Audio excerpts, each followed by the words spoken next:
podcast. We are here. Getting into the nitty gritty of what is going on right now. What's happening. Especially as we begin to transition into the Yep. fall and winter. Yep. COVID's still here. Yep, we're moving into our new normal. Got to talk about the new normal today. Got to talk about the new normal today. We've experienced it for some months, and now we're moving into, we are existing in this new normal. We are existing in this new normal. It is on. Zit. One of the things that I think a lot of people need to hear about is how to navigate being burnt out in your home workspace. Right? Because, traditionally when you're working a 9 to 6 or, 8 to 5 or whatever it is, like you have a set time you come in, you have a set time you leave. Now when you're home, you are starting your day at whatever time your meeting start, whatever time you feel like you need to. And then really you're at home all day, and that doesn't give you a cutoff time like when you're in office and you're going home. Now you just kind of sit until your deliverables are done. And I've talked to a lot of people that have been like, I'm actually working more now. Yeah, I've heard that a lot. Even before COVID hit, when we had a workforce that worked from home, whether it be once or twice a week, I often heard that from people that they were working longer hours because they were home, because they, it's kind of like a butt in the seat, just kind of sitting there, feeling that, I don't know if it's just a personal sense of feeling that you need to be a little bit more committed because you're home, or if you are realistically getting more things kind of hit at you at once, that you are actually there longer than you should be because of just the volume of work. I think it's a little bit of both, but nevertheless, it doesn't matter whether you're home or physically in an office.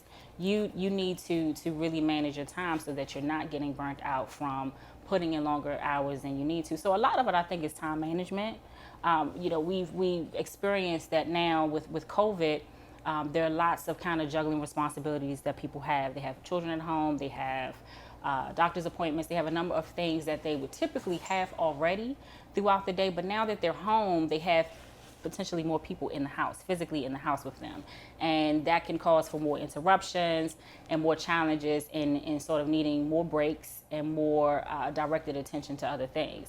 So it's like you're breaking, you're coming back, you're breaking, you're coming back, and that just in itself could cause you to have a longer day. So I think it's important for people to have time management and really recognize what their day is starting to look like, because you don't want that to be your new norm. If you were spending 8 hours and that's what you're required to do based on your job requirements, you don't want to spend 10, 12 hours and miss out on aspects of your personal life and other things that you need to tend to. So I think everybody needs to stop and do a check. But with your kids at home and like needing to now serve them lunch and fix them breakfast and do all these nitty gritty tasks during the day, like naturally that would extend your day.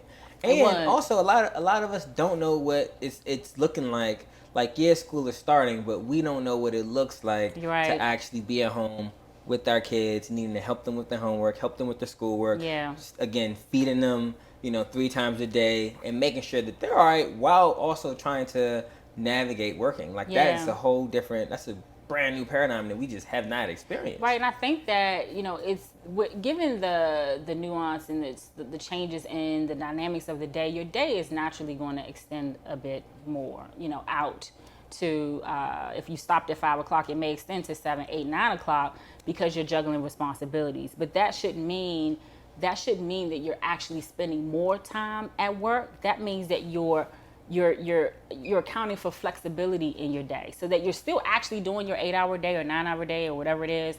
You're still doing it, but you're now doing it a little differently, adding flexibility in it because you have to tend to your children and other responsibilities. So that's one group of people. But we're also talking about the people who are now spending extra time and extra hours just because they're home. They may not have the new dynamic of having children at home and other responsibilities. Some people, like I said, I've experienced even before COVID, even for myself, where I felt the need to work longer hours because I was home. And I don't know, something about not having your peers around, people to talk to, the office dynamic, it may just kind of make you concentrate a little bit more on the tasks that you're doing, where 5 o'clock turns into 6 o'clock, 7 o'clock, 8 o'clock. And from just working like that and feeling a sense of responsibility that might be different from what you felt in the office, you have to check yourself, because that will become your new normal. A big piece of that, though, is the employer also, being able to communicate and articulate that to their staff. Like, understanding that because we're in a new environment that a lot of people, aren't accustomed to, with organizing their time and managing their time and managing their kids and all the different nuances now they're dealing with their home life, with whether their parents are there, they got their kids, friends over, whatever. Like, it's important for employers to now put that into their SOPs and put that into their manuals and put that into the way they communicate with their staff, to say, hey, we understand that this is where the world is now. Right. And it's important for you all to know that we have your back. Right. We understand that every single one of us are in this together. And so we need to have open lines of communication to ensure that we are all hitting our deliverables, but everyone is not getting burnt out and not stressing themselves out. And if you need help or assistance from us, or you need more flexibility, like, let's talk about that. What does flexibility look like in your home environment right now, so that we can make sure that our culture and the way that we work collectively is on par with what everyone needs, whether that's changing meeting times, ensuring that if we are having check-ins, they're at the same time. Right. And if we do need to push, like, we aren't, like, making sure that the same way you create a culture within your workplace, your physical workplace, now creating a culture within your virtual workplace that everyone understands, that's with open lines of communication, so that it is much easier on your staff members to ensure that everyone is progressing forward during this difficult time. And you said something I think was really important. We're now moving into fall. So we've had a transition that started about March for most organizations through the summer.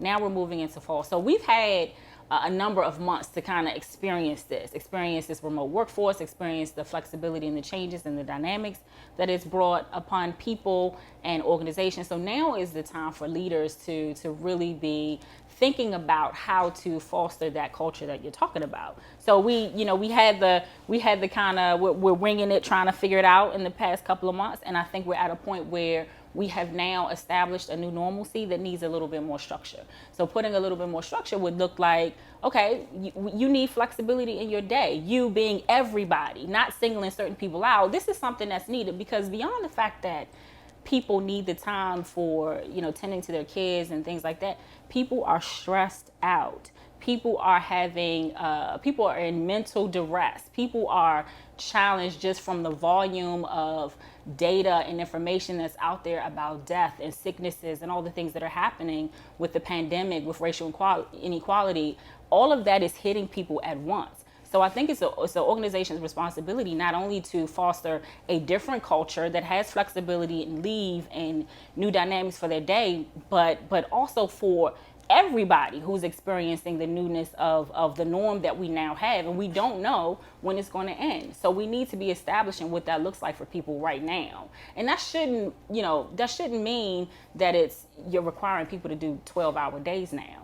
Actually, what you should be doing from an organizational perspective is telling people you support them and giving them the opportunity and the flexibility to do the things that they need to do with some constraints. I'm not saying that an organization needs to develop a brand new leave policy or a brand new formal benefits package that includes X, Y, and Z. That I think would be a good idea longer term. But right now, I support you. You need time. If you need a break, if you need extended lunch, whatever it is that you need, you know what you need to do in a day. If a manager's responsibility is, let's check in on what needs to be done. Let's check in on what needs to be done for the week. All right, so we know all these things need to be accomplished in a week. Let's work and do it the way we need to, given the dynamic that we're in right now. That doesn't mean that you sit at your desk for 8 hours and I'm checking in on you every hour to see if you're doing your work. That means you have 5 days to get X amount of things done. Let's work together to get that done. Absolutely. Let's change how we do that. One of the things that I believe is probably adversely affecting people is when they have managers and supervisors that aren't good leaders that are now saying, hey, you're at home all day, you should be able to answer my call, or absolutely, you should be able to do X, Y, and Z in this amount of time, and not creating that openness that people and that flexibility that people need, because again, everyone doesn't have kids at home, everyone doesn't have constraints, right? Like, I know for me personally as an employer, I don't have kids, I don't have really any other responsibility. So, I could easily be like, hey, going to my staff members, like, hey, I know you don't have kids, or hey, I know X, Y, and Z, like, why you not answering the phone? I need you on right now. I need you to come to this event right now. I need you to do X, Y, and Z, or we're volunteering with kids. Like, you should be able to change your schedule tomorrow and just pull up, and it's important for, again, those open lines of communication and for employees and staff members to be able to have those conversations. But it's not, even though they should be comfortable opening up like that, the onus should not be on them. It absolutely has to be on the employers and the supervisors and the managers to come from a top-down approach to say, hey, we're with you and we need to have flexibility. And in absence of that, one of the reasons why those managers are micromanaging or poorly managing people is because their leadership sucks, so they suck. So they don't know how to manage that better. And when I say that, I mean, it's just like you said, it starts from the top. So if the leadership hasn't said, this is how we're gonna lead this organization. We're dealing with X, Y, and Z. We are going to be flexible in how we lead this culture and lead this organization to a better environment and a better place and getting things done and executing the mission of our organization. We're still gonna do all that. But this is now how we need to do it. That needs to sometimes be directed and designated to managers. This is how you need to manage your people, your staff. And this is how you need to behave in that way. In absence of that, people fall to some of their human instincts. I need to know what you're doing. I need to know when you're doing it. I need you to clock in. I need you to tell me this. I need you to tell me, oh, by the way, you don't have kids, so where have you been? That is just nonsense. You treating people like that, and you expect people to produce and produce well and to meet their deadlines. That is not conducive to a positive workplace where people are productive.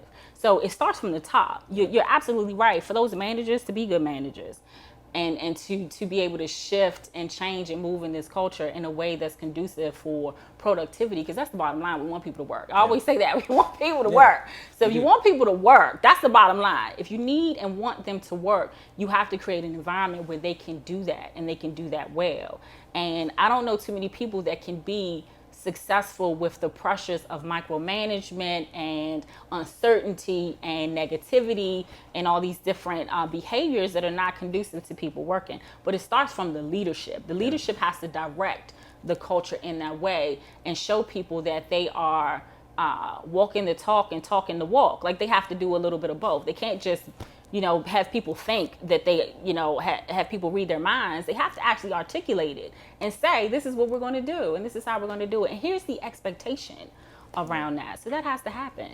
And in those situations where, I guess, the leadership isn't strong, or the corporate governance isn't structured in a way where it is very top down and flexible, how can employees and staff members really set those expectations for themselves and manage it? Because let's be frank, the job market isn't just open right now. It isn't just easy to just be like, all right, you know what, my workplace is difficult right now, or my manager supervisor doesn't get it, or there's not enough flexibility, I'm gonna roll out. Like, it's a very limited job market right now, but it's important for people to understand how they can set those expectations right now, especially before we get far into the school year, and they're able to navigate that, because otherwise a lot of people are going to be stuck. One of the things that I truly believe, and I've lived it, is taking responsibility for your career. It is yours. It is not your managers to navigate for you.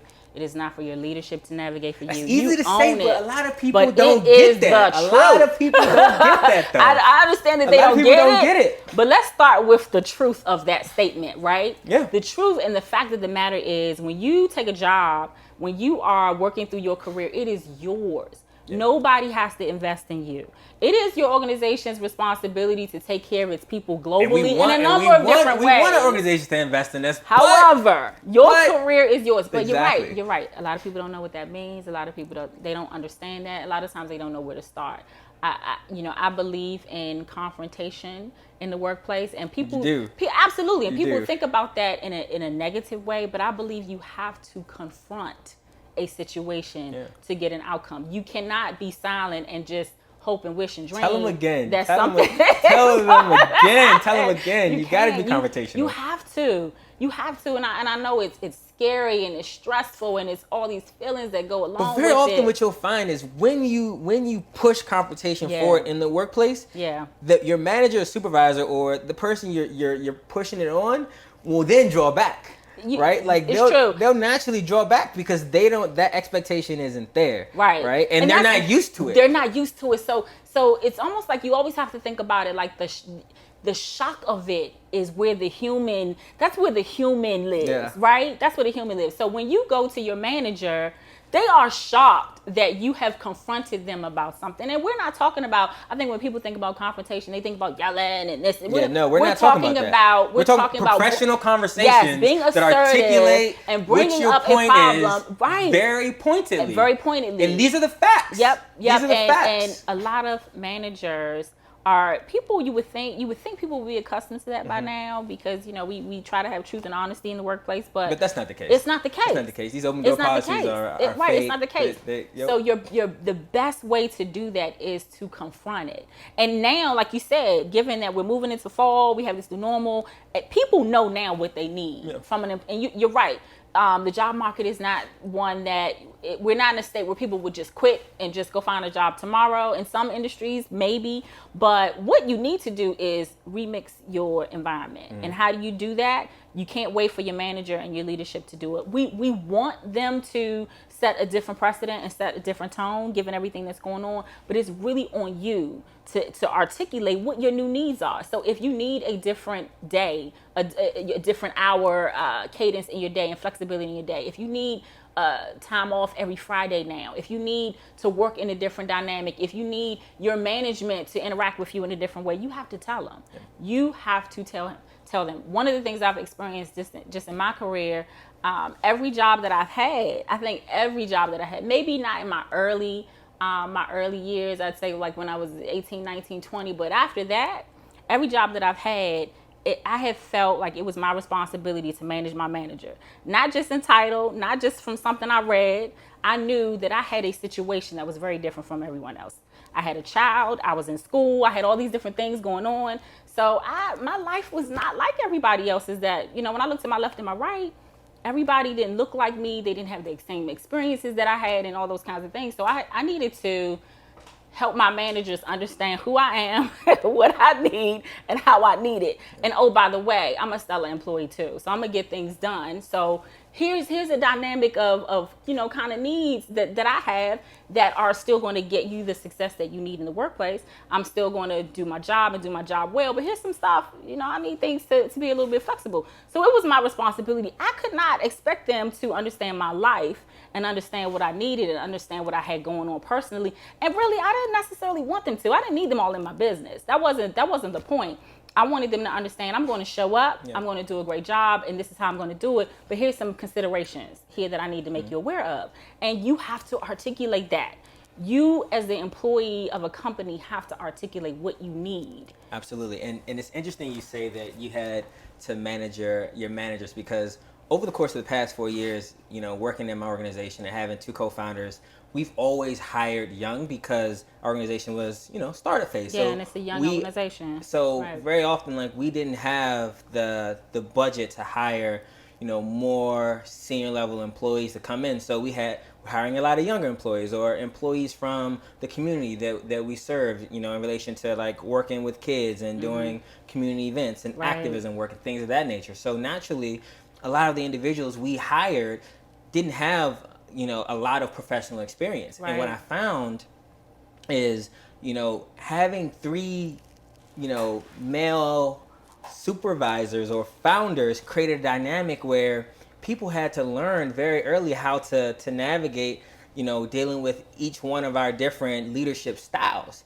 And I often found myself, coaching a lot of our staff members up into understanding how to deal with each one of the three of us, because they didn't know. And, I'm fortunate that I had probably about 10 different jobs before I started this organization, that I understood how to work with different supervisors, and also talking to you and hearing about your experiences and understanding how you've navigated your life, as a Black woman in the workplace that helped me become a better leader and a better supervisor for all of our staff members. And again, from our executive assistant that, served all three of us, or any of the other individuals that may have had a problem with one of the three of us, I'm like, look, this is how you should have this conversation with this person, or this is how you should address this conversation with the three of us moving forward, or not have this conversation with just one of us because you need all three. Imagine if they had come to the three of you and said, I need to meet with you all.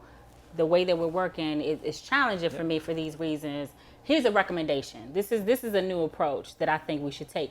And I know you're saying that a lot of people, especially the young people that work with you all, didn't know to do that because they didn't have a professional experience. I didn't either. Yeah. Nobody told me how to do it either. What I thought through was, what is it that I need? So for me, it was almost like it was a life or death situation. Yeah. I have a son. I'm trying to raise him right. I need life to be great for me and him.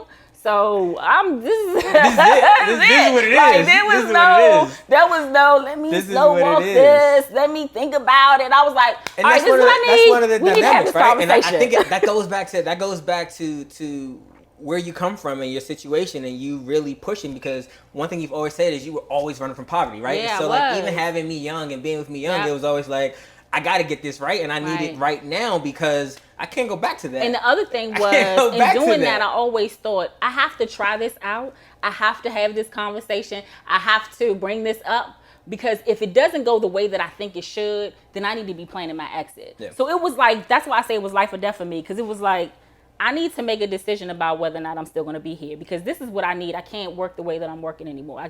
I simply can't. I don't have the lifestyle that is conducive for, meeting at this time and then this time and all. I didn't have that kind of lifestyle. The lack of structure. Exactly. So I needed to add more structure in a different way, and I needed to bring it up to them to say, this is what I now need and this is what's going on. So I could know. So I would know whether they support it or not, because they could have said, nope, sorry, everybody else does this. Too bad for you, Kenice. You need to figure it out. So I would know, okay, great. I'm going to be here for a few more weeks. I'm going to find me another job. And so I needed to have those answers. And some of that was just me being persistent and me being assertive, but nobody told me to do it. Now, I know for me, it's different, because my driver was my son. My driver was my son. My driver was my life. My driver was you. So I had to make decisions for us. It was always my mindset was, I have to make decisions for us. Now, somebody else might live in a different kind of lifestyle, so they might not have that sense of urgency and that fire underneath of them to say, I need to be a little disruptive because I have some different needs. But it shouldn't matter. It really shouldn't matter whether you have a child or a sick family member, or you need a different financial situation. You need to have that fire in you that says, this is about me.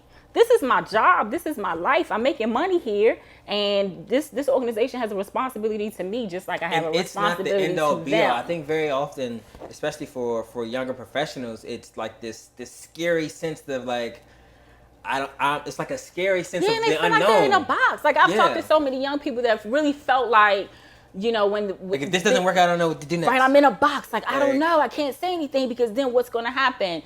What's going to happen is a change will come. Either a change that you make or a change that they make. But that's why by investing in one's own professional development is so important. Reading so many of these books, watching these podcasts is important, because what you'll learn from much older professionals, especially like hearing just from you right now and me right now, like what younger professionals will learn is that, like, it's important to do that. And so many people have done it before and have gotten through it. And until you do it, you will not progress. Yeah. You will continue to stagnate, be in the same position. Even if you stay at your same place for a few years, you will stagnate yourself professionally until you actually do lean in. Well, there's something, I don't remember. I wish I could remember the psychologist that I listened to this podcast that talked about resiliency.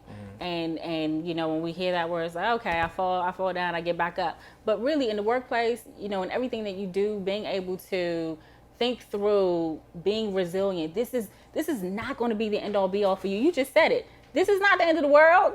There's another job, there's another opportunity. You might not like what they say. They may say no. They may have some adverse comment that's going to make you feel some kind of way, but you will persevere. You will get up and you will try again someplace else, and you will get through to someone else. You can't let that stop you. But sometimes you have to build up those resiliencies along the way. And one of the things that we've been talking a lot about is as you're navigating through the workplace, when you are asking for something different that no one else has, or a different flexibility arrangement, you better make sure that you're doing all the right things, in getting your job accomplished. The slackers don't prevail. So you have to also make sure be stellar. Like you said, need to be stellar. You had these expectations, you had these conversations, but you were stellar. Yeah. And that is also very key and very important. Yep. Yeah. Very important, very important. But one of the other things I think that a lot of young people don't realize is power in numbers. Yeah. Right? And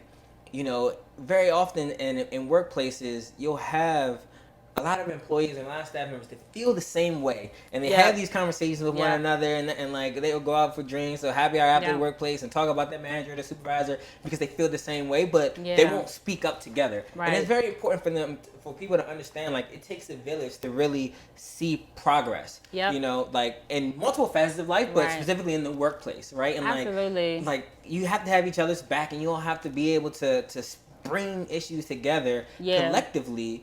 And understand the power in numbers. Yeah, and the notion of it takes a village, we think about that in the context of family and rearing children and the family dynamic and making sure that people have what they need and being supportive. But there is a truism to the village that you need at work, and it's a truism there that you need your village at work. And I have been in so many workplaces, like you just mentioned, where lunchtime, everybody's sitting at the table and they're talking about, this manager this and we need that, and nobody speaks up. Nope. They just sit and commiserate and talk about it, and then that's it, and that becomes the norm every single day. I worked in a place where when I would walk to the cafeteria and I would see someone I would know, and we greet each other, they would say, look, there's a lunch crew over there. They're over there talking about how this place sucks, and they're talking about this, and that group became the lunch group. And every time somebody else new came into the organization and they were sitting at their table, they would be like, look, they got them. They got the lunch crew. So that became, seriously, so it became the lunch crew was this group of people that talked about why this organization sucked, how every manager was awful, how they didn't get the things that they needed, and they talked about it at that table, and that was it. And with that became... So there was no progress. There was no progress. There was bringing no it to leadership. Absolutely not. There was none of that. They just sat there and they talked about it. They were the gossip crew. And really there was likely some validity to some of the things that they were saying, but they weren't going about it in a way to make any movement or shift change and cause change. What it became was, like you said, the gossip crew. It became these people just sit and they gossip and they talk about people and they talk about things, but they really it came from a place. It came from a place of wanting something to be different and wanting change to happen, but they didn't speak up. So it's important to have constructive conversations with people in a way that causes movement. And when I think about my village, because I can certainly say I've had a village along the way. There were people that I grabbed hold of as mentors in different environments, as peers that had qualities that I liked or things that I saw that they did well and I wanted to understand. And in pulling different pieces from people, it helped me understand what and how to craft the message on things that I needed. So my village was, let me see who's doing things right here. Let me see who is modeling behaviors that I want to have. And let me see how they were able to navigate and be successful, especially if they look like me, which was very, very far and few. But the few that did, I wanted to understand, how did they get to the levels that they were at? And how did they command a room where everybody looked at them and understood what they were saying and didn't go, oh, there's that black person. What are they going to say? Like, I really kind of adopted people along the way, and they became my village. And that's completely different. Well, I wouldn't say it's completely different, but that's a whole nother part of the village what it means to have a village. And very often we think of the masses, or like a multitude of us coming together to fight for a cause or to collectively support one another. Right. But also what it means it takes a village is being able to personally utilize the village around you and the resources around you and the different people around you to help progress your goals and your ideology of what success looks like for you. Because you'll find sometimes you're not able to. Sometimes you might only have the lunchroom crew. You might only have those people to talk to, and they might not be interested in going forward to the leadership in masses to make some kind of change. It's important to grab and create your village too. You have to create your own and village. So in absence of that, that's what you grab pieces. If there's somewhere you want to go, right, and there's no one in a leadership position that you see or you feel like you can talk to, go to your HR director. Like, hey, I want to understand how someone in my position can move up to this position and what that will look like in our organization. Or like you just said,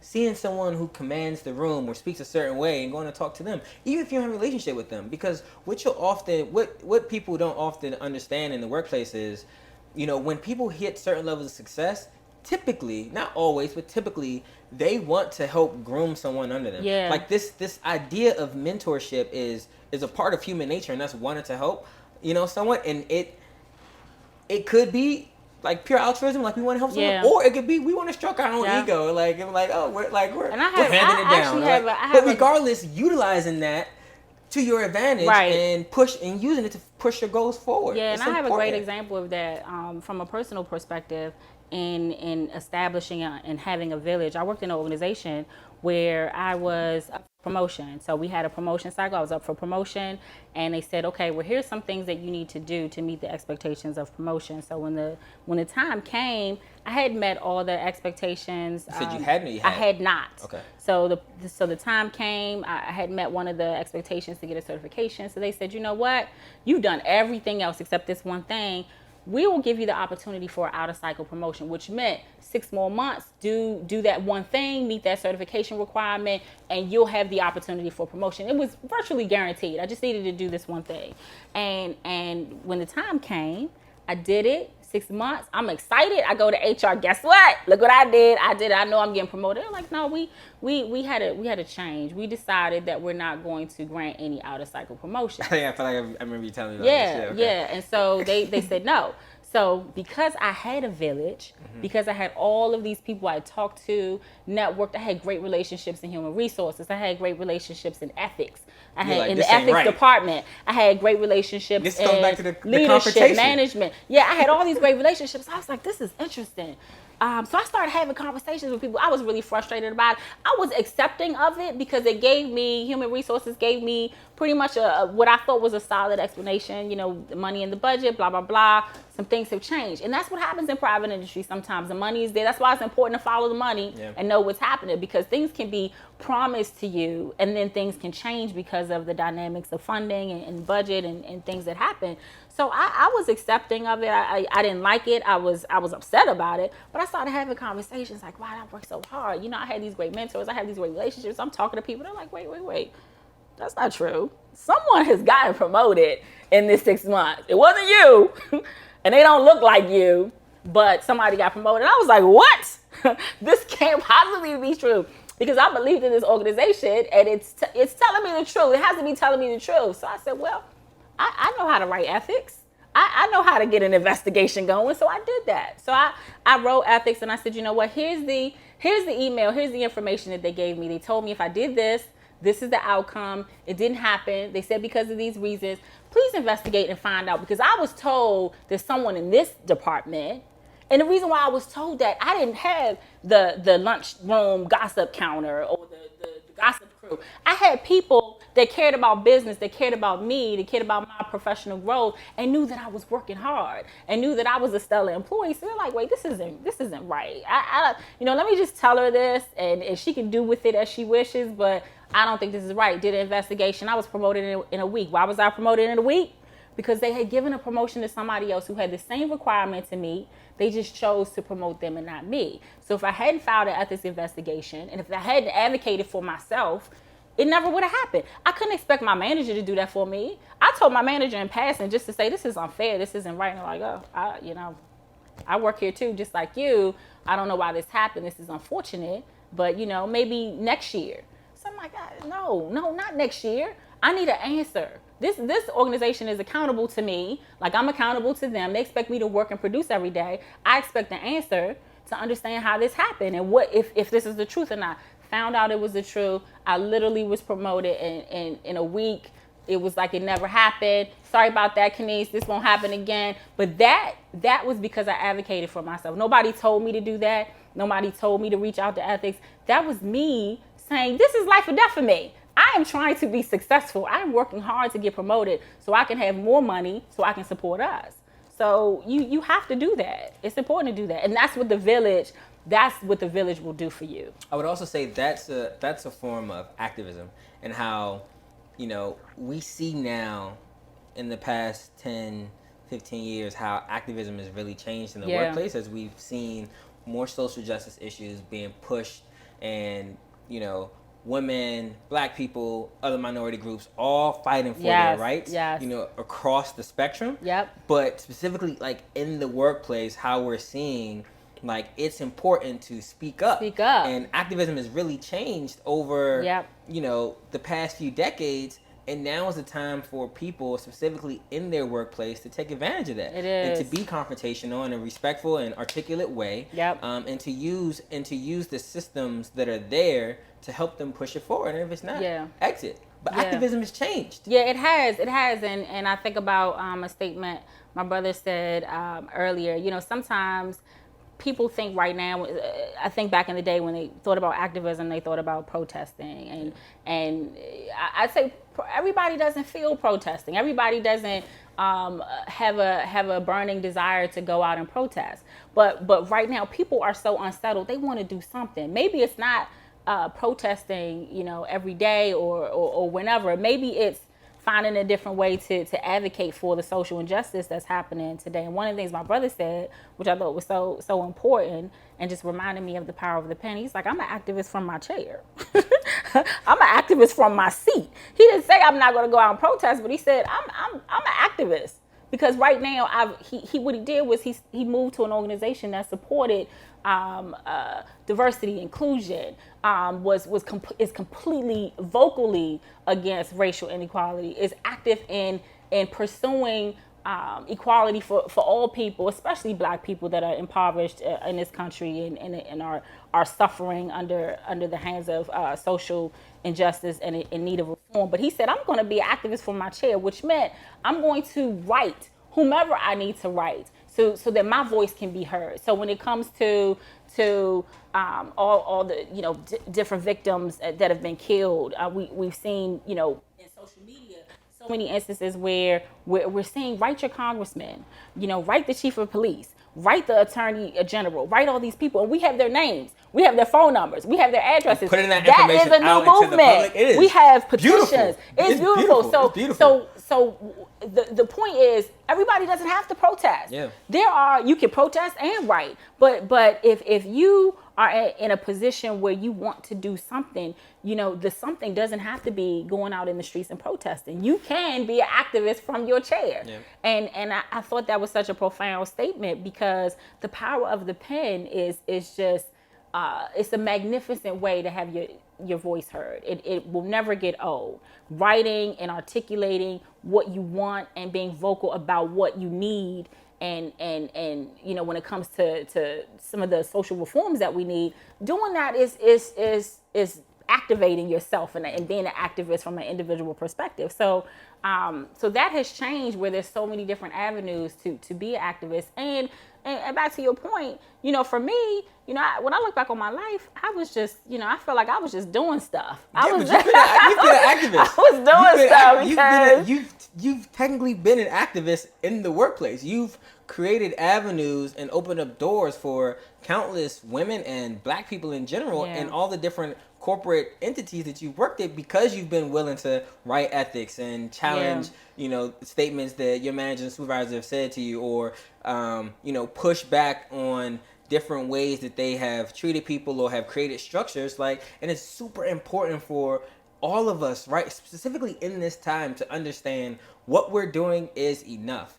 What we're doing is a form of activism, absolutely. Right? And it's very easy for social media, for us to be on social media and feel like we aren't doing enough, or feel like because we aren't going to a protest, we aren't standing up for black rights, or standing up for minority rights, or standing up against police brutality. And that's not the case. Right. And we can all do a little more, but we are all doing enough. And it's so important for people to understand that with the current dynamics, and with everything that's going on, with our accessibility of social media, and our ability to write and call our Congress members, and like you said, all the information is out there. activism has changed tenfold. And as I look back to the march on Washington that had just happened, we still saw thousands of people out there, and despite it being COVID, but because it is COVID, because we are in a pandemic, like use your fingers. Yep. Use the information that's presented to you. Yeah, push. A lot of people open aren't doors. out protesting. Some of the people that really do want to protest, there's several, hundreds of thousands of people that are probably not out there because of COVID. So we're in a pandemic at the same time that we're at, maximum frustration for everything that's going on from the racial tension. And so, people are frustrated, unsettled, unhappy, tired, depressed, all kinds of things, and they're trying to figure out how can they invoke change. And the pandemic has caused us to be more stationary and at home more than we ever would be, but we still have the power of the pen, and we still have the telephone, and we still have ways that our voices can be heard, and we should just keep doing it. But you're right, we're doing enough. One of the important things, and this kind of goes back to a lot of the points that you made about, standing up in the workplace and activism in the workplace, is employees now have the power to challenge their corporate entities and their companies to do more. Right? Like we often hear how companies and corporations don't pay taxes, especially like the really big ones. Like they don't pay taxes, and they have all these loopholes and things of that nature. And a lot of that's true.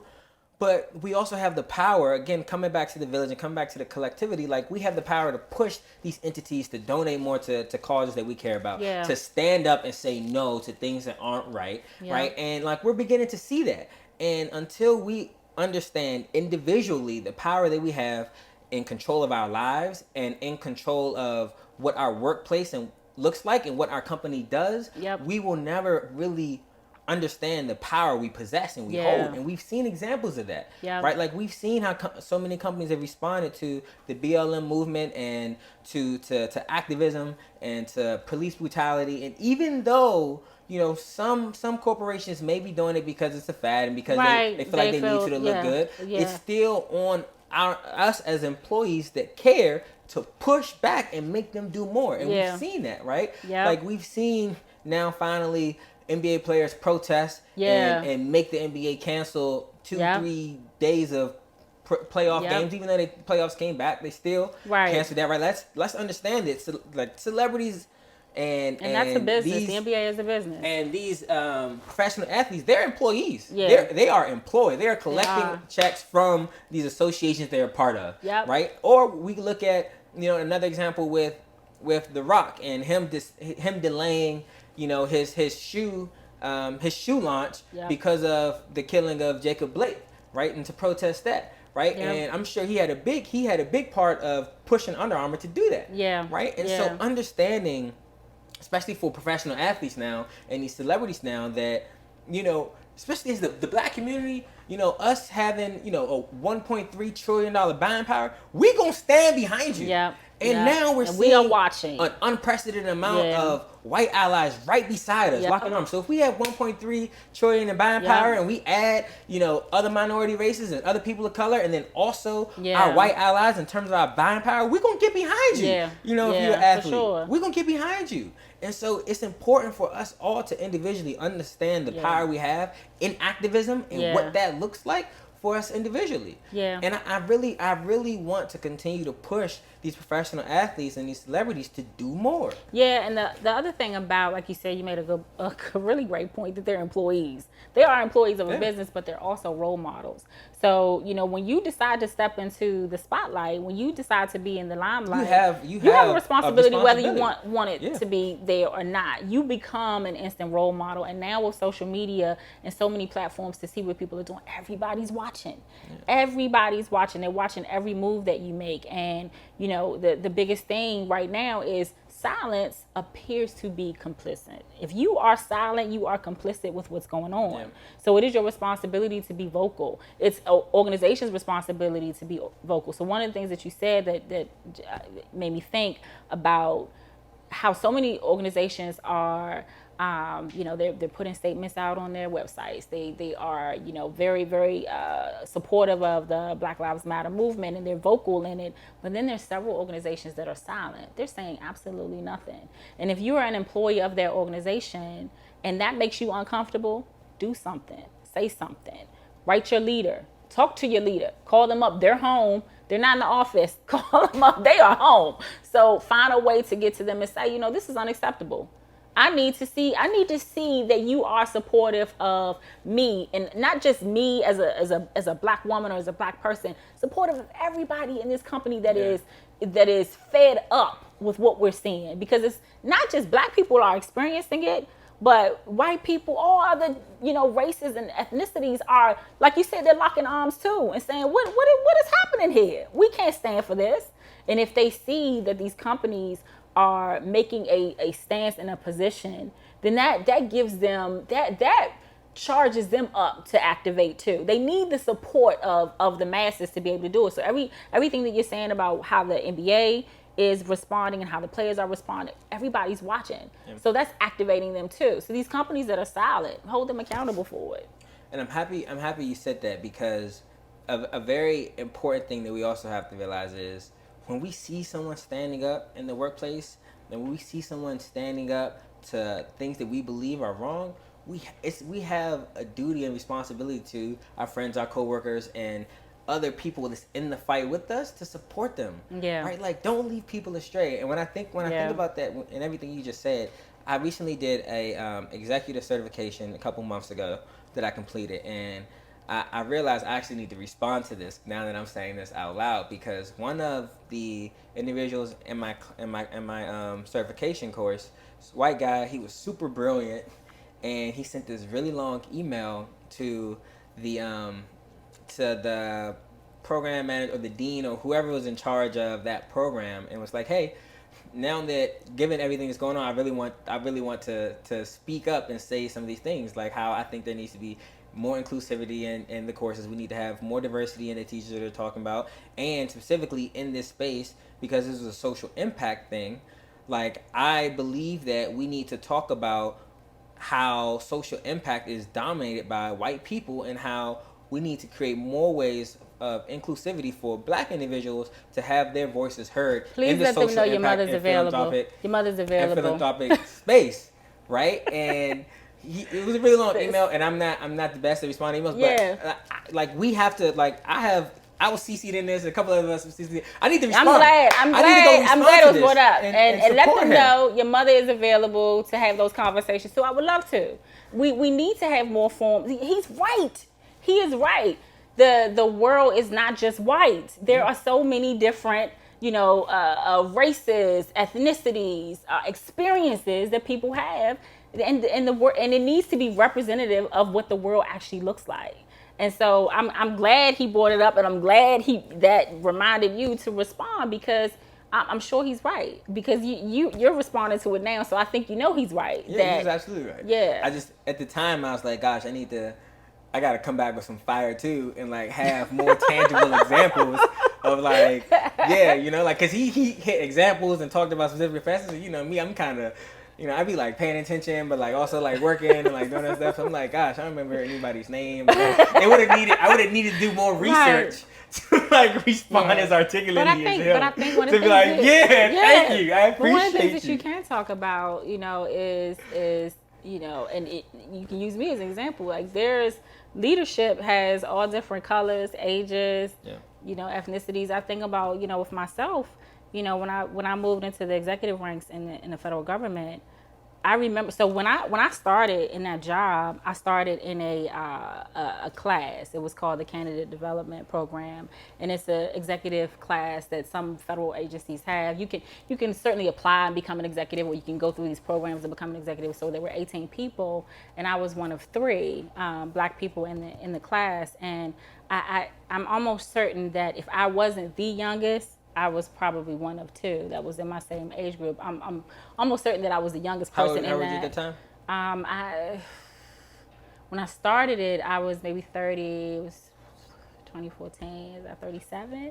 When I started the program, and so when I finally finished it, I was 40. Federal government which is executive. When you Boom! Look at that! Look at that! I'm saying that. I'm saying that to say though, leadership, like he said, leadership. But I'm saying that to say leadership is not just, older white men, which is what we often see. It's young black women too, because at that age, I was considered young for moving into an executive position in the federal government. So it's things like that. Like that's a different set of experiences that people don't know unless it's told to them or they see it. So I lived in my little world over here, and these things were happening to me, and I were a part of them, and I was, breaking barriers and opening doors for myself. But if I don't tell people, and if I don't show people that, they don't know that it exists. So he's right. There's so much more to leadership and being inclusive and starting new businesses and things like that don't look like what we know is the older white male figure that we've seen for many generations. It doesn't look like that anymore. Yeah. So it doesn't show up that way. So I'm glad you remembered. Yeah, that you were reminded about that. It's unfortunate because a lot of companies still don't know how to respond to that. Yeah. Because they are older white males. Yes. And so it's like, what do we do? Like, how do we? Yeah. And it's really unfortunate. And I think what we'll begin to see over the next year or two is a lot of Black consultants being hired to address these concerns. Yeah. Right? Because it isn't just a one streak answer. Yeah. I was talking to one of our funders a couple of months ago, probably around May or June, when a lot of these movements start kicking off after George Floyd's death, and he was saying, his company was a little slower to respond. He runs a really large fund. He was like, they've been a little slower to respond because he wants to get it right. Yeah. Which I commended him for. That. I do. Because he said, one of the first suggestions were we just need to go hire Black people. And that's what a lot of companies do. That is not the answer. And what he said is, he was like, I don't want it, like, one thing that I really don't want is for it to look like, we're essentially just buying Black people. And it's not a numbers game. That comes back to many of these companies are run by older white men, so they don't understand that kind of looks like you're just throwing money at Black people. Here you go. We're going to just buy a couple Black people to make ourselves look more diverse, make ourselves look more inclusive, and that's not the answer. That's not the answer. So what I really think is going to happen over the insinuating months is that we'll see a lot of Black consultants and a lot of Black individuals that have been executives like yourself being hired by some of these large firms to create more inclusivity and to really change what the workplace looks like and how to create these structures and this openness and these open channels that are much, much needed. Yeah. They're needed.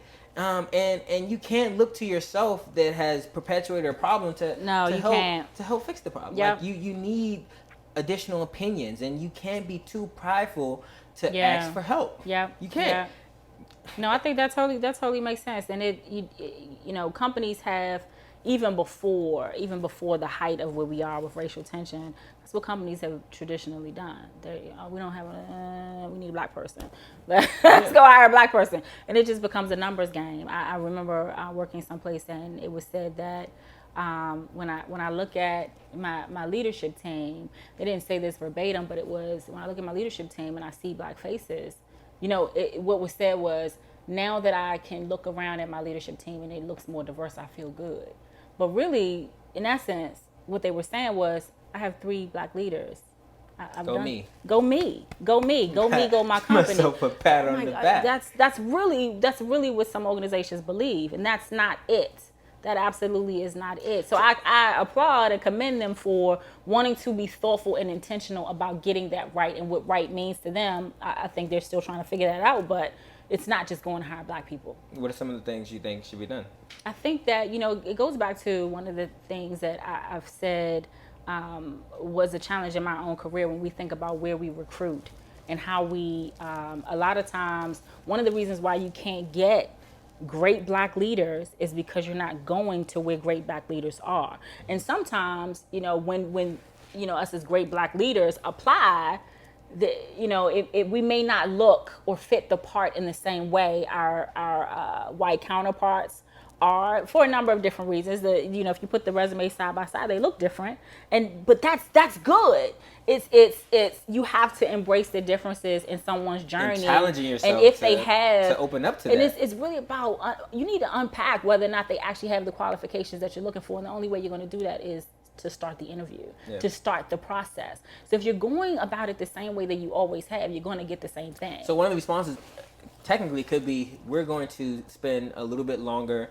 If we typically try to turn around a timetable of hiring an executive, let's say it's six weeks, we're actually going to, and we look at 20 candidates, typically we're actually going to expand that to 30 candidates in a couple more weeks. I think instilling things like that, even if it isn't as black and white, changing but in the dynamics. But like saying, we'll take more time to do this. Like, we're not going to be in such a rush, or we'll bring in an additional third party firm or consultant to help us, actually look at things and say, and also have open conversations about, like, this is the typical or the type of resume or person that we typically hire. What are some areas we can kind of switch that up with? Yeah. And ask, like, what could that look like? Yep. Right? Like, Yep. what could that look like? And we don't challenge ourselves. Well, these leaders don't challenge themselves enough to do that. Yeah. And those things are super important, because whether they understand it or not, is just because you hire 2 black people and now you want to fit the box, it doesn't mean that the younger black individuals that you hire now feel comfortable having open channels of conversation, right? And like that's a whole nother dynamic that is honestly not addressed. Yep.